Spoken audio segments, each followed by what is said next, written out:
Good. I tested all of them. They're in good shape. That's perfect. Thanks. Thank you.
All right. I think we can get started. Hello, everyone, and welcome to WebTransport at IETF 119 in Brisbane, Australia. And for everyone around the world joining remotely, thanks for being there, even though the time of day or night might not always be easy. So my name is David Skenazi, and with my co-chair Bernardo Boba, we will start stuff. You've probably used BeatEcho by now and the data tracker. Here are all the tools. So if you're remote, please keep your audio and video off unless you're speaking. And if you want to speak, please join the queue. If you're in the room, please join the queue instead of walking up to the microphone or before walking up to the microphone. Here are some links if you have the PDFs. And here's the note well. It's Monday, so if you've slept in, you might not have seen it yet at this IETF. Everything we do at the IETF is under the note well, and by being in this room or on this call, you agree to all of the policies in the note well.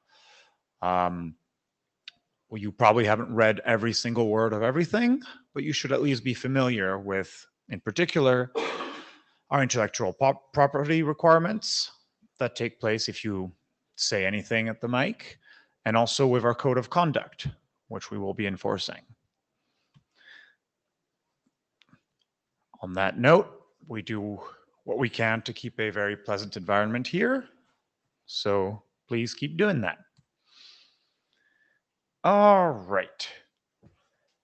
I'll be keeping an eye on the chat. If someone wants to say something there, like if you're having microphone issues, feel free to jump in the BeatEcho chat or in the Zulip saying Mike, what you want to say. And we're going to need a note taker for this meeting. Do I have a volunteer? Always the favorite part of a working group session right here. Everyone has something fascinating on the laptop. Let me check it if I can attend MOQ tomorrow. I think I have. No, I'd be down, but I think I'm presenting in another session, so I can't join Mark, but I appreciate being. Yeah. All right, as usual, we cannot, remember that the notes do not need to capture absolutely everything since we have a YouTube recording, but, oh, thanks so much, Mo. Much appreciated. All right. Our agenda today, we're going to do a quick update on the interrupt runner, then have our W3C update, then we'll talk about WebTransport of H2 and H3. Would anyone like to bash this agenda before we move on?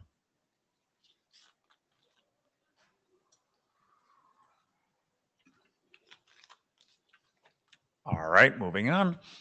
So Martin Seaman was working on his quick interrupt runner and added WebTransport support, which is really cool. And now, in addition to many of the quick tests that we have, it supports WebTransport by starting the browser and loading some JavaScript and making sure that it connects with a specific server. He got interop between Chrome and WebTransport Go. And if you're interested in being listed in all of those glorious implementations that work, please contact him. He's over there in the room next to the microphone. All right. Will, are you there?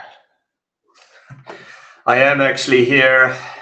Awesome. Firstly, let me apologize to the mock group. I had entered the entry items before we moved the meeting times, so I completely missed the call. I apologize for that. I will try to catch up and present those items. I sent a message to the chairs. So good morning. My name is Will Law. I have problems with calendar management. I'm representing the W3C WebTransport group here, and a quick update for you all regarding progress on the browser side. So our latest working draft is dated December 20th.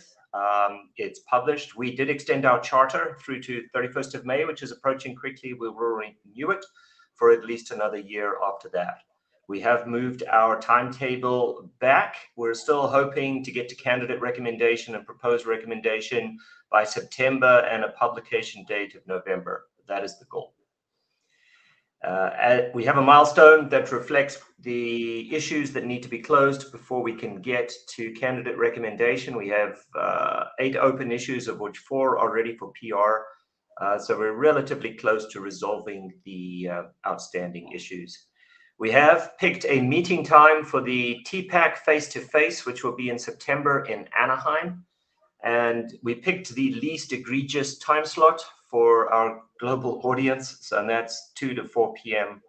On September 24th. So if you are going to be there, please mark that in your calendars. Next slide, please.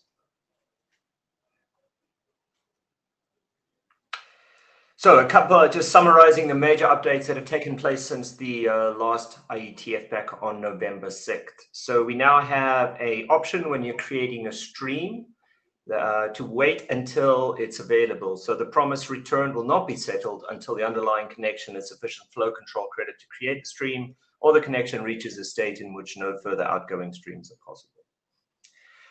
We also support a WebTransport supports reliable only Boolean to enable you to interrogate the session. It'll return true if the user agent supports WebTransport sessions over exclusively reliable HTTP connections, otherwise it's false.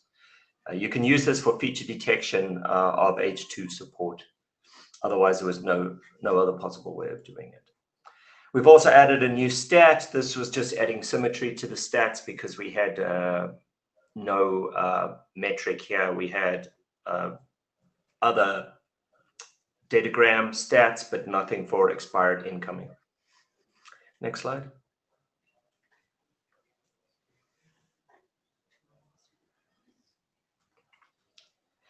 Right, we awarded a prize here for the very longest name of any attribute. So let me just explain this. There was a lot of debate. It looks, when you're trying to make a slide and fit everything in, it looks really weird here. It's the anticipated concurrent incoming bio or unidirectional streams attribute on the constructor. It lets an application specify the number of concurrently open streams it anticipates the server creating. So the use case here is you're an application, you want to open 20,000 streams, you know you do, but the client might, when you run out of streams and you ask for more, it might just allocate 100 and 100 and 100. And it's going to take you a whole lot of round trips to get up to your 10,000. So the idea is when you open up the connection here, you can tell it how many you anticipate. And there was a lot of heartache. Every item here was decided to be required. So we'll probably make t-shirts or something to celebrate this, but now we have anticipated concurrent incoming unidirectional streams. I think the max is 64,000. We limited it to that. Next slide, please.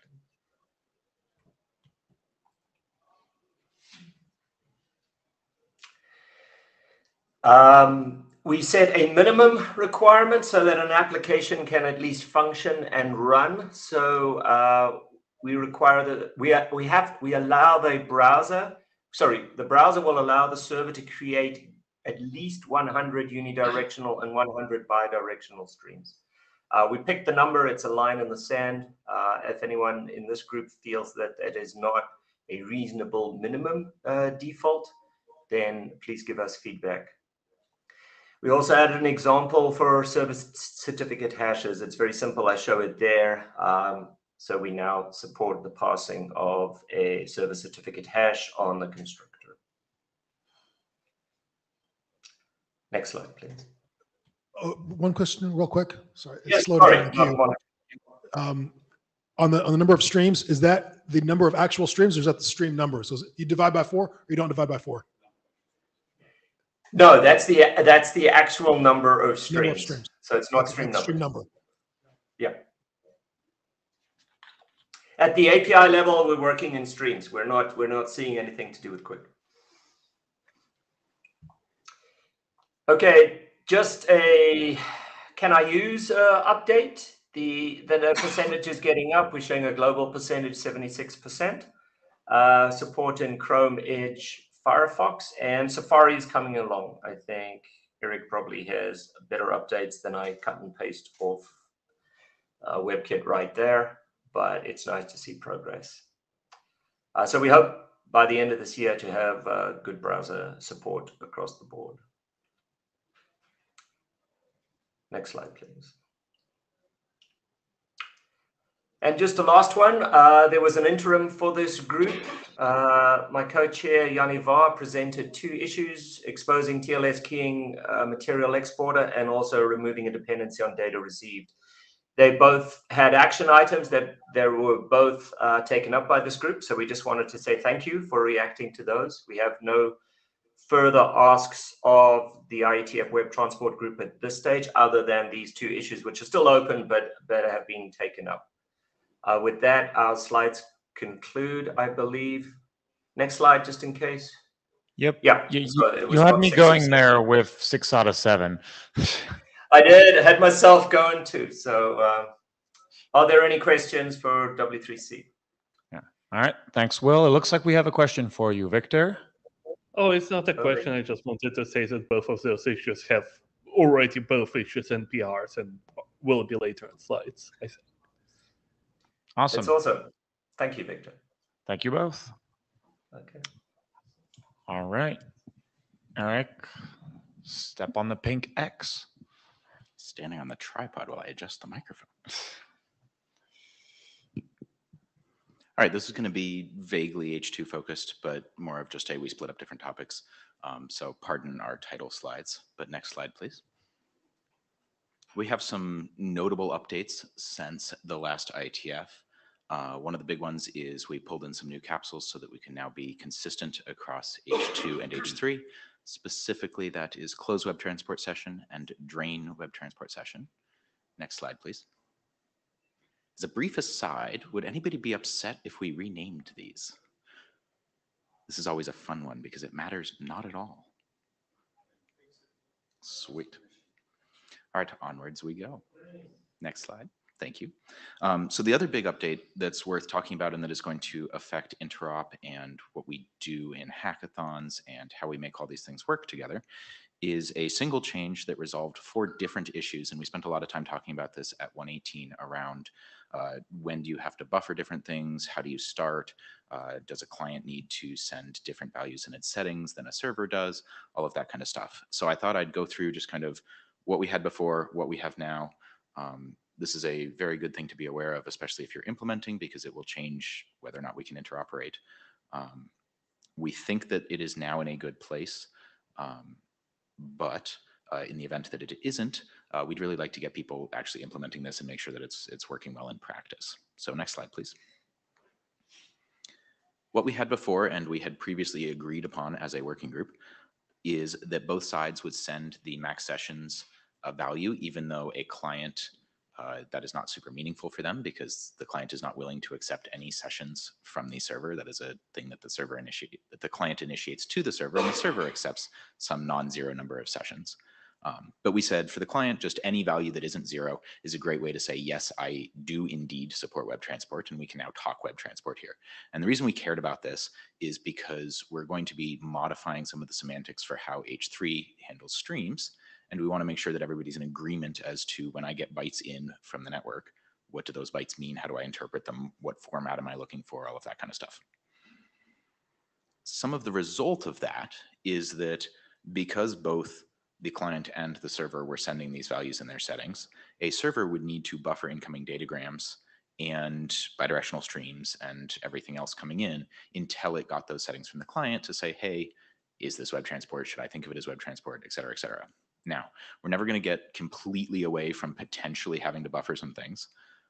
Because if you have streams come in on a WebTransport session in H3 before the connect request that establishes that session, you are going to have some list of things that are hanging out waiting to see if they get claimed by a session. However, you as a server can choose to either limit those or eliminate them, that kind of thing without too much pain. Next slide, please. So the things that you really need to be able to look at are, is this WebTransport? Do we need to do the different handling and the different semantics than we did with H3? And can I get to a place where I know the session ID because I need to be able to tell if I've gotten a connect request that establishes this session? If you hadn't had the settings, or if you can't figure this out, you need to sit there and wait to see if a connect request comes in with that session ID, et cetera, et cetera. Next slide, please. The happy new world that we believe we've established is that a client still has to wait for the server settings. So as a client, you can't just start shouting WebTransport things or using extended connect with WebTransport at a server that hasn't said, hey, I'm willing to take more than 0 incoming WebTransport sessions. The default value of the setting is 0. So that all lines up nicely, stays the way it was before. Everybody still has to send the other settings. We already agreed on that a long time ago. We're not changing any of that. We're not going back there. You still have to say that datagrams are a thing. You still have to say that everything else still works. However, the client no longer needs to send any specific WebTransport setting. Next slide, please. The reasoning for some of this is because we think it is sufficient to include a note, and the latest drafts have a note about this, which we'd love editorial feedback on, to say that if we ever decide to have a future version of WebTransport that changes the syntax of what requests look like, i.e. what you do in your extended connect, or if you use a completely different mechanism or anything like that, that will have to change the upgrade token to something like WebTransport 2, or pick your favorite name. Similarly, anything that we do for streams will have different stream types or the signal value that we send on a bidirectional stream, et cetera. So the idea here is that when you go to establish a WebTransport session, a server can tell from the incoming packets whether those are streams that are opened ahead of the connect request arriving or the connect request itself, what version of WebTransport the client is speaking. And we don't need to do any other kind of fancy, let's use different code points for the setting and make sure that the client sends the setting and everything else. Next slide, please. So I think this leaves us in a good place. We think this generally is a thing that we'd like to get people going and actually implementing and make sure that this all works well. Servers no longer need to wait for client settings. We had an interesting conversation on GitHub about being able to even accept things ahead of the settings coming in. And if the settings don't match what you were expecting because the obvious required, hey, by the way, I'm going to use datagrams, wasn't there, you can always say, oh, you're weird, and then smack them down.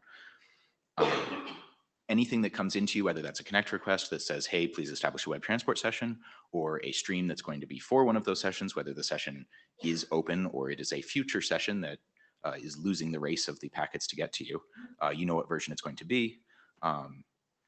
And for those ones that are where you have a stream that appears before the session does, you're still going to have to hold on to those up to some limit of however many you're willing to do. Next slide, please. So that brings us to the end of the how do we start talking WebTransport to each other is now different.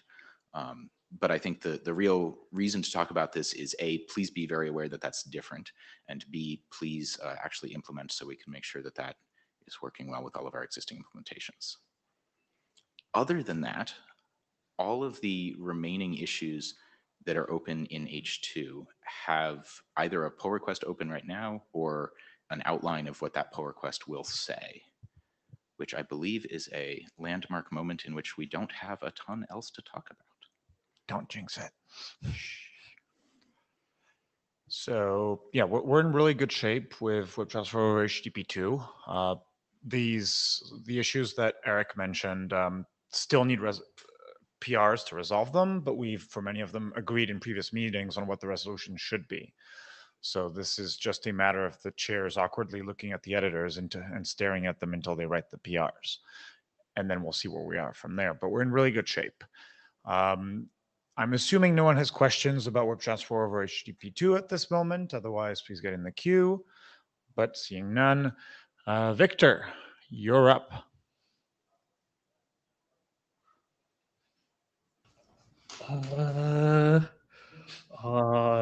I'm going to talk about the other two drafts we have. That's WebTransport Overview and WebTransport over HTTP3.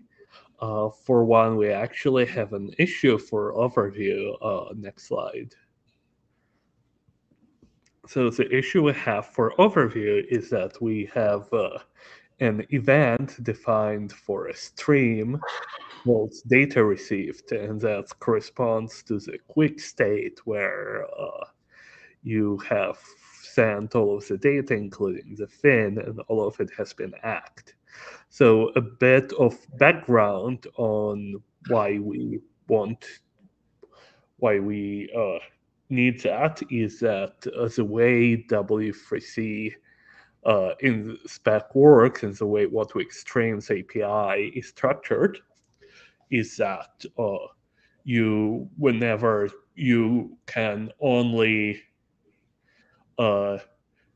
close a stream that's not been already closed. Well, that's a simplified version, but we use an abort call to reset a stream, and if we write everything, then we cannot reset the stream if we immediately close it after we send fin. And the reason for that is sometimes what you want to do is you send a lot of data, like megabytes of data on a stream, and then you send fin, but you still won't be able to reset that stream and know when you can reset that stream, because otherwise because it will take those megabytes of data bunch of time to process. So we defined this for HTTP3, but the problem is it was not exactly clear what it means for HTTP2. And I made an attempt to define what it means for HTTP2 in terms of all data committed, but for HTTP2 is basically whenever you write fin to the socket. And there is a PR ready, and it already has some discussion. So if you're interested in the details of stream state machines, you're welcome to read that PR and comment on it. Otherwise, I'll just merge it as soon as I address all the feedback that's already there. So that's the overview issue. Now let's go to WebTransport over HTTP3. Next slide. WebTransport over HTTP3 has a bunch of issues. Some of them are not on the slides that are because they're editorial. Some of them are not on the slides because they're marked for working group last call, and some of them fairly recent, but there are some that are none of those and that actually have slides, and we made some progress.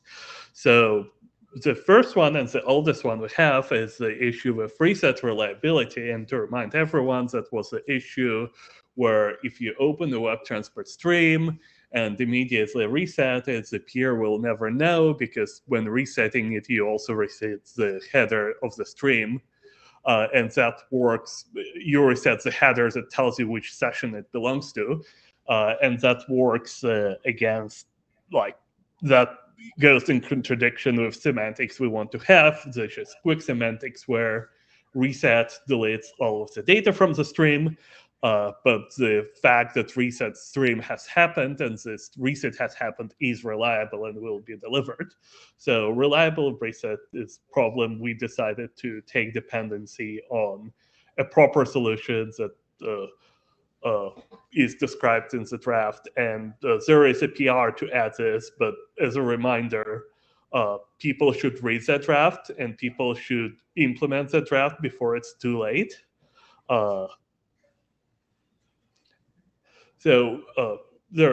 That's issue number 77. Now, next slide is somewhat of a summary of what happened on the interim. Victor, just one quick second before we move on from this. So as a reminder, this document has passed Working Group Black's call in the Quick Working Group, but the main folks implementing it over here in WebTransport. So please make sure to implement that and let us know if you have any concerns, because it's either now or whoops, we'll have a problem. Wait, is it already at the last call, or was it? Martin, do you remember? Yeah, it's past last call, so it's Okay. not published yet. So if we still have time, but not a very large amount of time.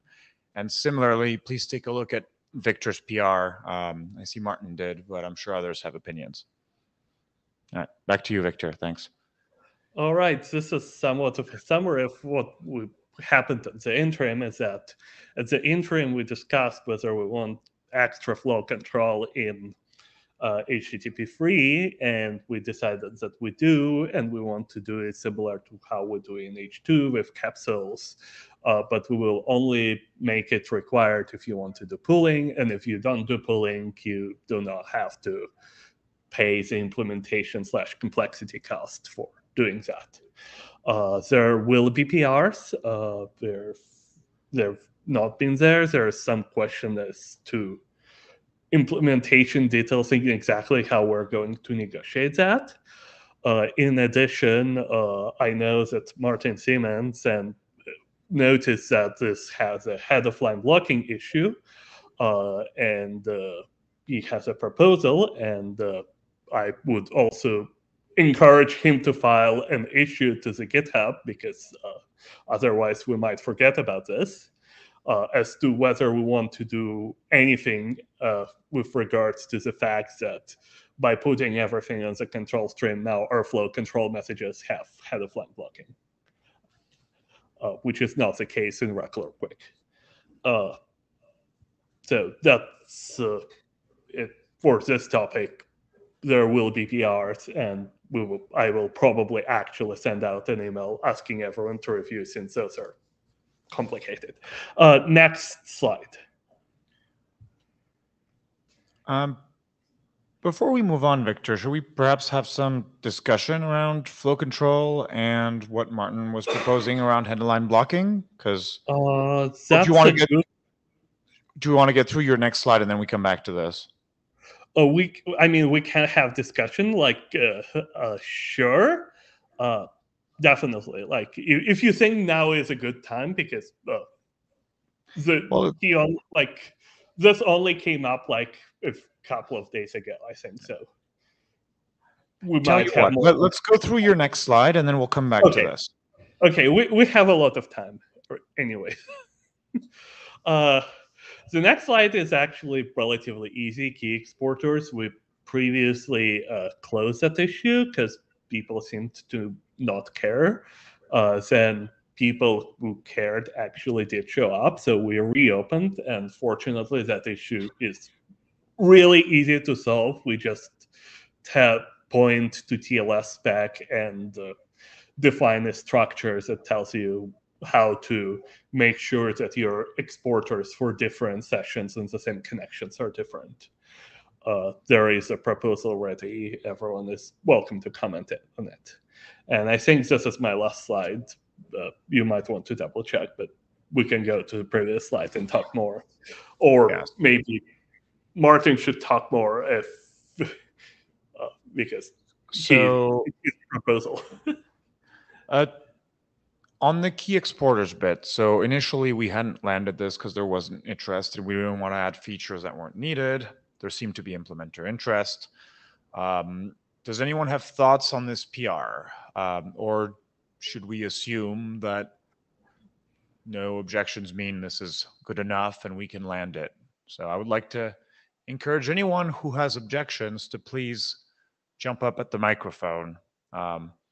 If you want to say that you need a little bit more time to review, that's also fine, but we'd like to hash out any objections here before, so we can get it landed soon.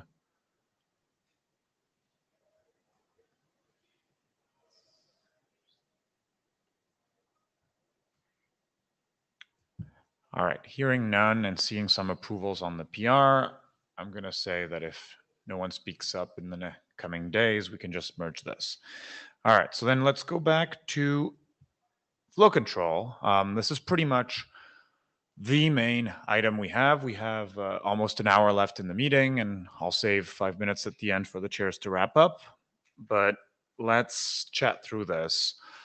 Perhaps Martin Seaman, would you like to walk us through what you mentioned in your email about head-of-line blocking here?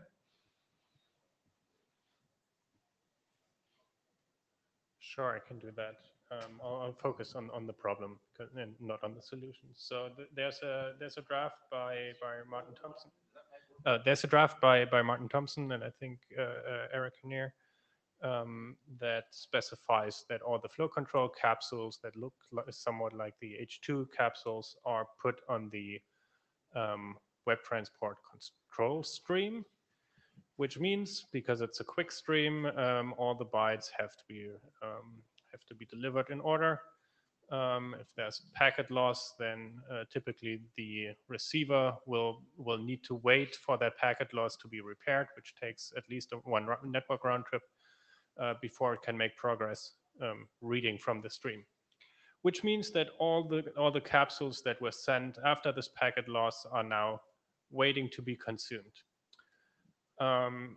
If you have if you're sending a lot of capsules because you're using a lot of streams, or you're updating your flow control window frequently, or you're churning a lot of streams, then this might matter more to you than a situation where you only have a single stream that's making slow progress. So it very much depends on the application. It would be nice to have a solution where we don't put all the capsules on a single stream, and there are different ways to do that.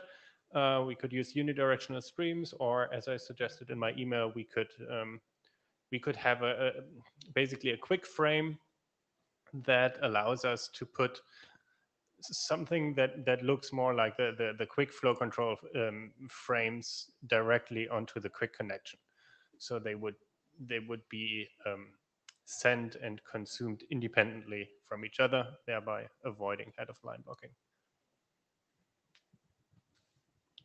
Thanks. And that started a queue. Perfect. Thanks for the overview, Martin. That's super helpful. Victor.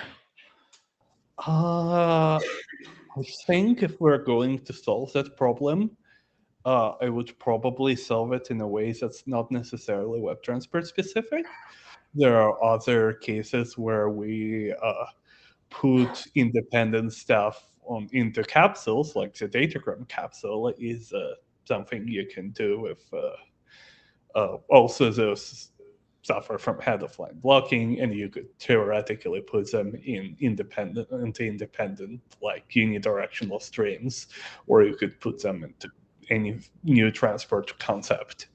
But the point I'm trying to make here is that this is not necessarily a WebTransport specific issue. And while one thing I would say is I definitely think that we would not want to block on this right now, since this sounds like an optimization that can be added incrementally. Thanks, Victor. That makes sense. Luke? Yeah, I'm gonna say I don't know if this will be an issue in practice, especially because with flow control, usually not at like the one RTT barrier where it matters. Like you're not sending max streams with a single RTT before it actually applies, otherwise you'll block. Usually you increase the flow control limits a few RTTs ahead of time. So I'm okay with head of line blocking. I think it just makes things simpler. There's times where we care about latency and control messages. I think mock is one of those where head of line blocking and the control stream matters. I just don't think it matters for flow control. Thanks, Luke. Martin? Yeah, I was going to say much the same as Victor in terms of... Closer to the mic, please. I was going to say much the same as Victor in terms of what we do now. I think this is an interesting idea, but it requires a bit of exploration to fully understand the implications of what it means to integrate something like this into Quick and provide the layer above Quick with these sorts of facilities. So while I'm supportive of doing that exploration, we kind of need WebTransport sooner than that would allow. In this specific case, we barely use the session stream in WebTransport anyway. So headline blocking, while it's a theoretic problem, it may not be a practical problem either, on top of the things that Luke pointed out, which already mean that I'm not particularly concerned about making this more efficient. So I prefer to stick with what we sort of more or less agreed with already. Thank you. Eric? Eric Kinnear, deduping the things that Martin just said. So all of that. Plus a small piece, which is we've got a whole bunch of people who are reasonably convinced that they didn't really need that much flow control anyway. So at that point, given that this is going to be going on a reasonably chill stream, to catch those extreme cases where you're bumping into a limit that you should hopefully never reach, I think we've had some really cool conversations about how we could solve this and the kinds of other places we could use that more generic solution. And in an ideal world, I would love to use that here, but I feel like that could very easily be a future version of WebTransport that picks up that generic solution that we spend the next however long actually coming up with. So like, I would love to do that work. Given that we're barely over the line of, do we need flow control at all? It feels a little bit like a large lift to go from, do we need flow control at all, to, do we need to stop and wait and adopt a new generic thing that makes that the world's most optimal flow control. Thanks, Eric. Back to you, Martin. Thoughts? Yeah, I think this totally makes sense. I'm a little bit hesitant accepting Luke's argument, though, that you don't do flow control within one RTT.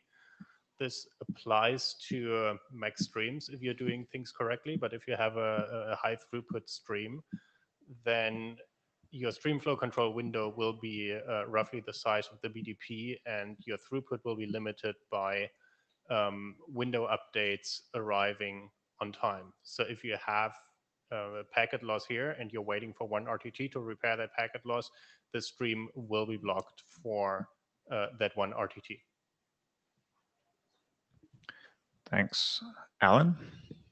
Alan from Dell Meta. I was just reminded of some early work I did in compression, where the original drafts for HTTP3 had headers frames all going on a single stream, and we thought there might be head of line blocking. And so I built a simulator and showed that it actually really was expensive. So maybe what would help, Martin, if you're trying to advance this, is to like try to actually build applications that and show what kind of penalty you might see from head of line blocking, like you just were talking about. It might help shift people. Thanks, Alan. So the sense I'm getting from the room, and sorry, there's enough chatter going on in the chat that I can't keep track of all of it, but the sense I'm getting from the room here is that while this is a real issue, it doesn't seem to be serious enough to warrant the complexity of a fix at this time. And that's something that we could fix later. So I'm inclined to ask, can everyone live with this proposal of flow control that does have a head of line blocking problem? In particular, Martin, since you're the one who brought this up, Martin Seaman, can you live with this outcome? I have let the minutes show that Martin shrugged.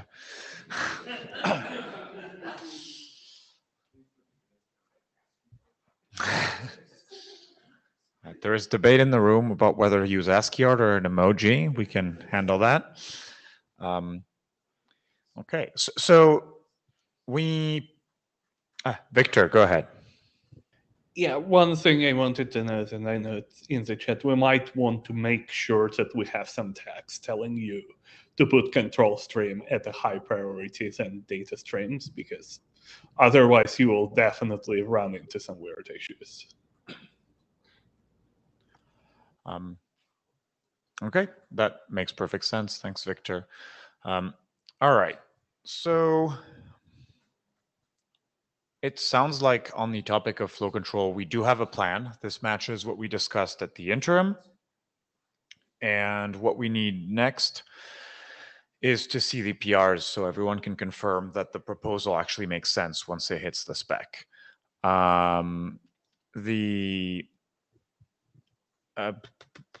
Yeah, so we have, I think all of these issues have assignees, but we have a plan. So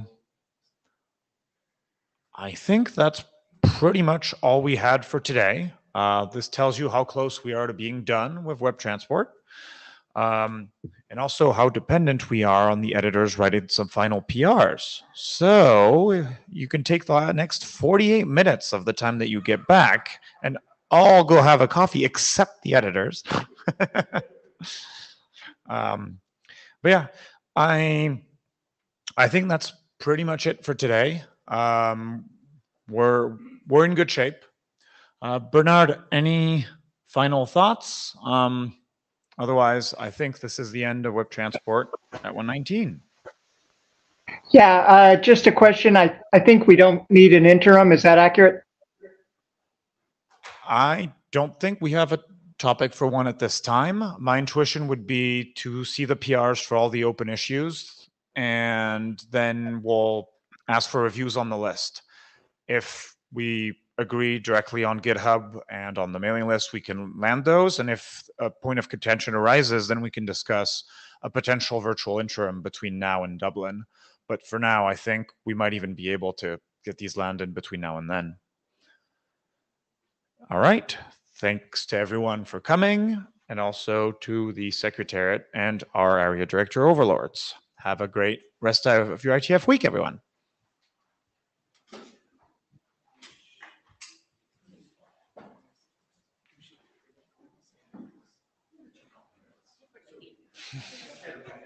Sorry, that's true.